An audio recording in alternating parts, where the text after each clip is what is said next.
You want to make trouble, you make it big. Killers of the Flower Moon was written and directed by Martin Scorsese, and unless you've been living under a rock, you know that Martin Scorsese is an A-list director, a filmmaker. When you put his name on the goddamn project, you say, written, directed, produced by Martin Scorsese, holy shit, he wanted to attach his name to this? There's got to be something really goddamn good going on with this.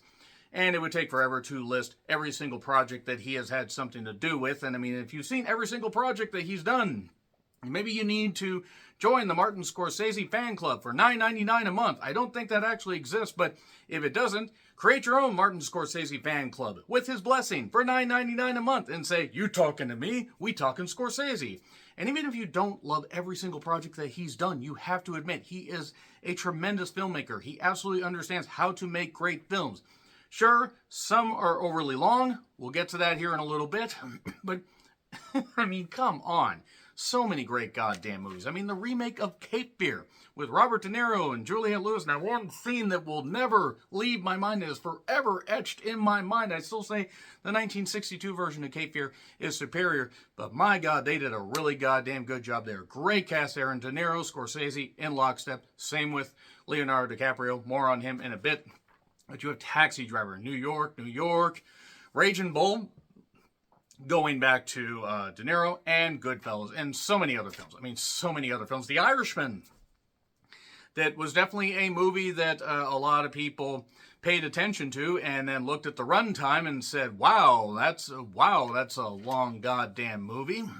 I never got around to The Irishman. I may at some point. But this is also written by Eric Roth, who did Forrest Gump, The Insider, Dune, and many other movies. Quite a few movies. I didn't realize he had that many projects, but good for him. Always good to stay busy. And it was based on the book by David Grann. Well-received book, very well-received, touching on and delving into the details of what happened to the Osage Indian tribe.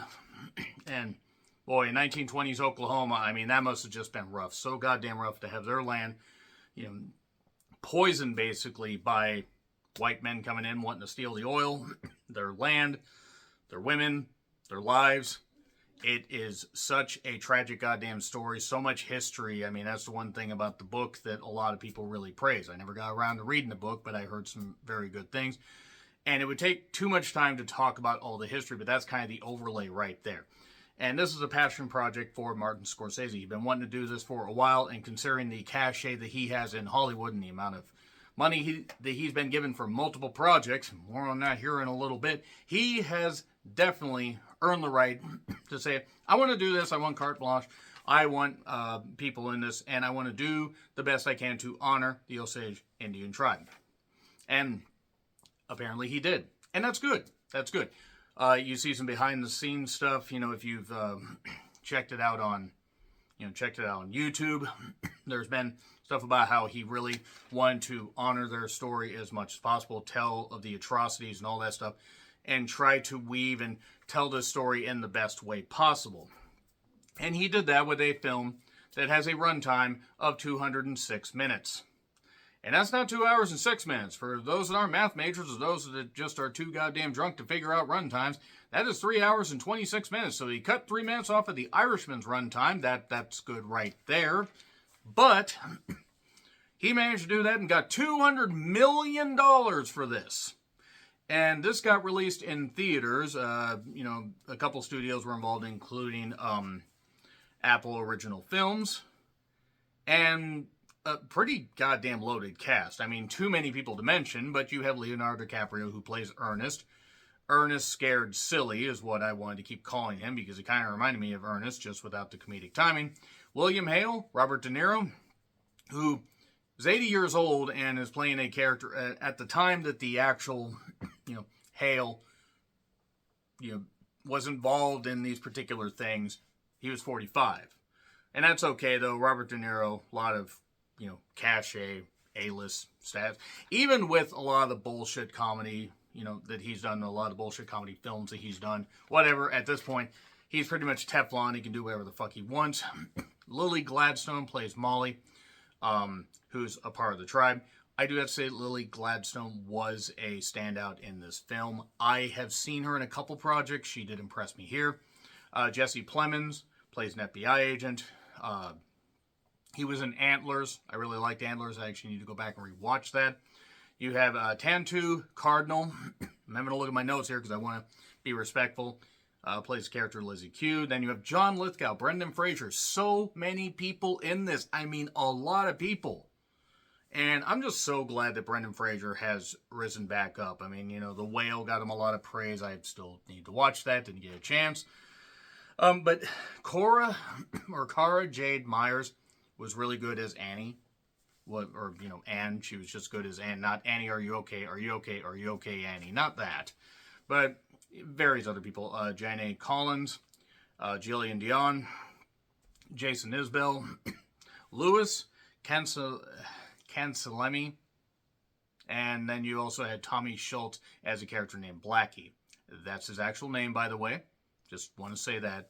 So, that's the plot overlay right there. It is a beefy, near 3.5 hour runtime.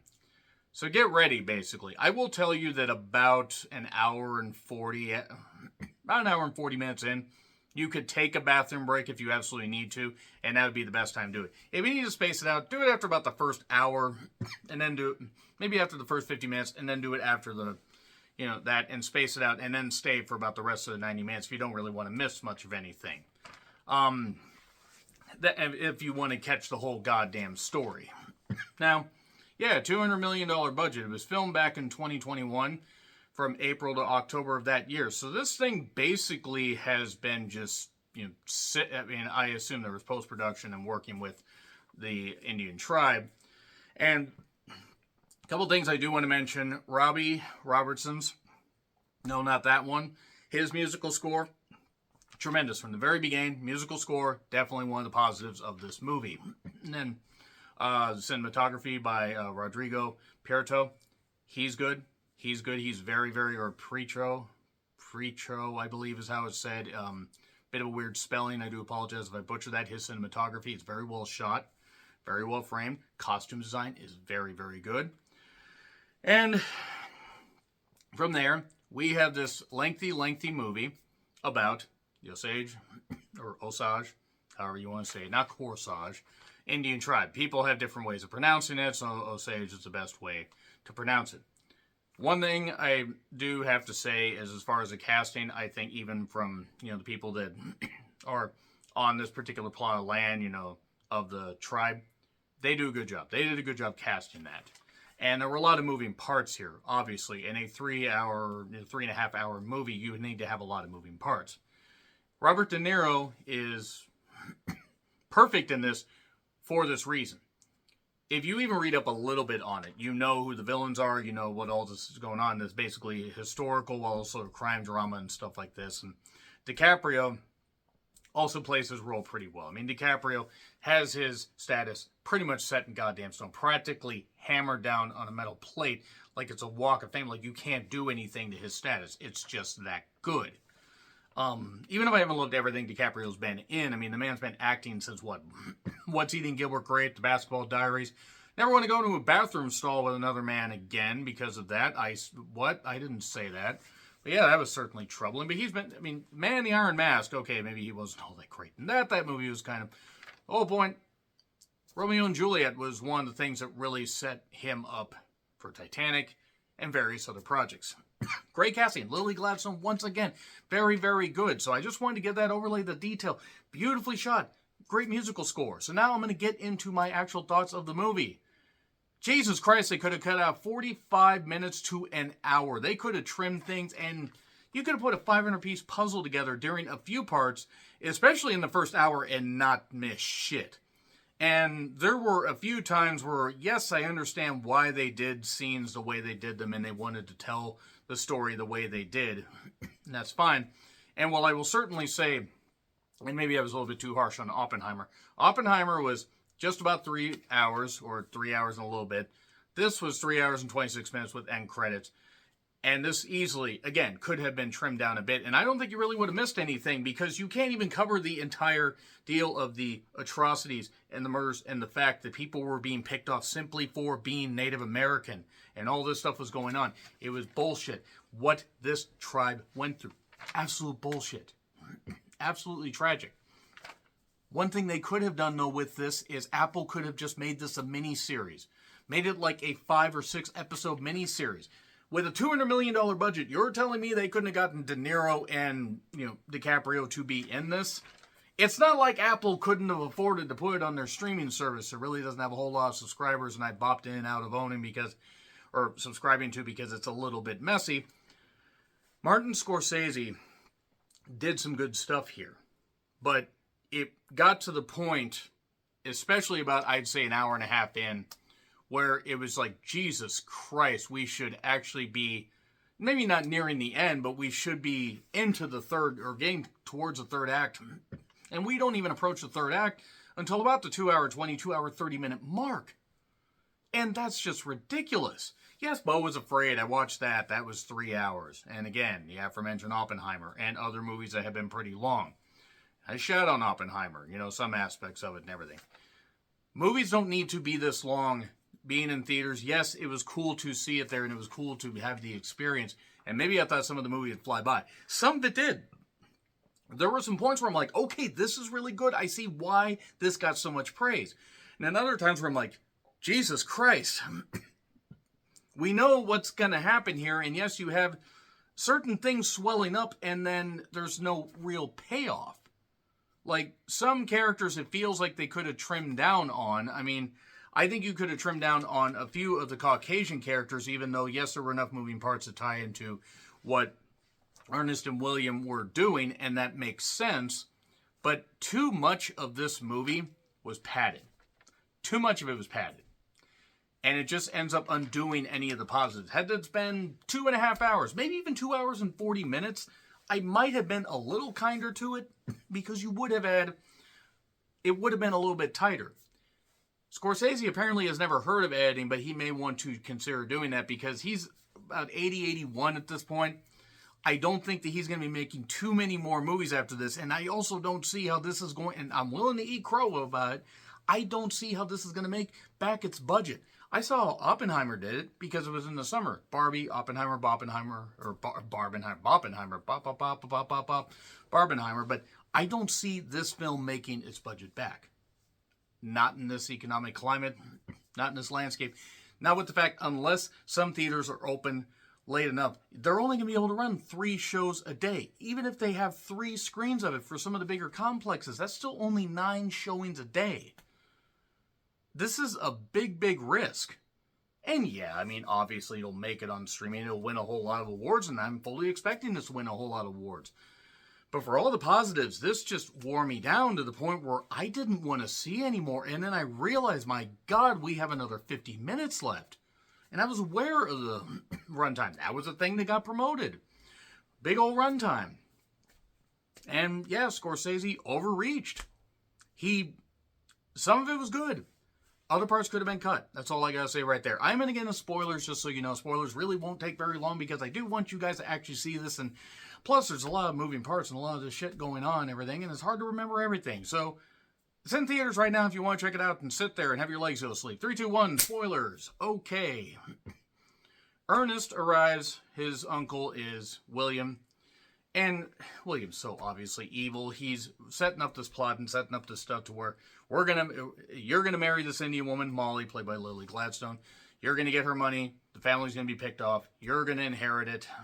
I'm gonna take some of this, but you're gonna have this. I'm gonna get you rich. We're gonna kill off these Indians and do this. And it's the idea that he wants to do this in a way where they won't revolt because there's still more of them than there are of the white people until they can get over that. And it's just the fact that this was only around 100 years ago, if that, is sad. Really, really goddamn sad. That it's not that far back. This is history that people need to remember. Now, that being said, it's obvious that Ernest is marrying Molly. He says he loves her, but he's just as bad as ever. He's just as bad as William. He's just as bad as William. The character arc basically is just them being on the same even field, just going like this as villains. William just is a little bit, I guess, nicer about it, and DiCaprio has around with some of his friends. robbing people, putting sacks over their faces, beating people up. There's a lot of crime. There's a lot of this stuff. They're digging up graves to there's, certain friends of his are digging up graves to steal the gold and the jewelry off of Indian bodies. And various people die. There's diseases. Molly eventually realizes she needs to go to Washington, Dr. J. Edgar Hoover. She does, and gets FBI agents there. That's where Jesse Plemons comes in, and there's a trial part. There's a lot of stuff going on here, but it just got to the point where I'm like, okay, let's wrap this up here, Scorsese. Let's wrap this up. There was one particular scene where there was like an insurance fraud attempt by DiCaprio's character, and De Niro didn't like that, so he got him to, take a paddling, insurance fraud, that's a paddling, and I just couldn't unhear Jasper's voice while he was saying that, and that really didn't help. Shout out to The Simpsons right there. It just ends up being a film where, yes, they get married, Ernest and Molly, and maybe there is a part of Ernest that actually loved her, but you don't feel any sympathy for him because he wasn't a good guy. He wasn't a good guy. Molly got totally taken advantage of. She had to have known that he wasn't actually going to be the type of guy to take care of her. And he ended up even drugging her at one point at the behest of his uncle to slow her down so she didn't go to Washington, or if she went to Washington, by the time she got back, the FBI agents got there, it wouldn't goddamn matter. And then there's, attempts to, collect on insurance, and those go tits up, and there's other characters involved, and I think some of these scenes play out just fine, but it just ends up where it's like, there's stuff where it's like, okay, every 20 minutes you could have cut 5. Every 30 minutes, maybe you could have cut 8 instead. I mean, it's just, you could have done something that would have made it move faster. That's really all I have to say right there. Great musical score, great stuff, but basically what ends up happening at the end, and I'm skipping over a lot of this stuff because really, there's not all that much to spoil with this, especially if you know half the story, and knowing's half the battle. G.I. Joe. Basically, Ernest isn't going to testify against his uncle, then decides to testify because his youngest kid dies. And he realizes, my uncle is evil, and even if I go down, that's going to, at least he's going to go down. And Brendan Fraser has a couple great scenes, but he's just totally kind of goddamn wasted at this point. John Lithgow gets a little bit more dialogue. And you feel for the Osage Indian tribe. And Martin Scorsese even makes a appearance at the end when they're doing a radio show thing, and, the murders were never mentioned. And that's really the sad part of it, is this is just totally swept under the rug, despite the fact that a book is done about it, this movie's been done, and that Google exists, and this is something that people should study, these kind of atrocities. So in that respect, I do respect the film, but as far as a lengthy and at times padded movie that really just gets to where there are certain, yes, the parts where they are showing the various dead Native Americans of this, the various members of this tribe dying, and the reasons, that is good stuff. That's impactful. Some of the stuff where they focused a little bit too much on De Niro and, DiCaprio, that actually kind of took away from it. Yes, you need to have that star power, but it just felt like if they had just done a little bit more on the tribe and just cut out a few scenes with them, you could have actually had something that even at 3 hours would have been better. I still say 2.5 hours would have been better, but nevertheless. I'm going to give it a B- for the good parts, but it just wore me down and is something that I will never watch again. It will win a lot of awards, that much is certain. So, let me know your thoughts in the comments. Like, share, subscribe, Twitter handle in the description. I'm John Riplin. I'll see you soon.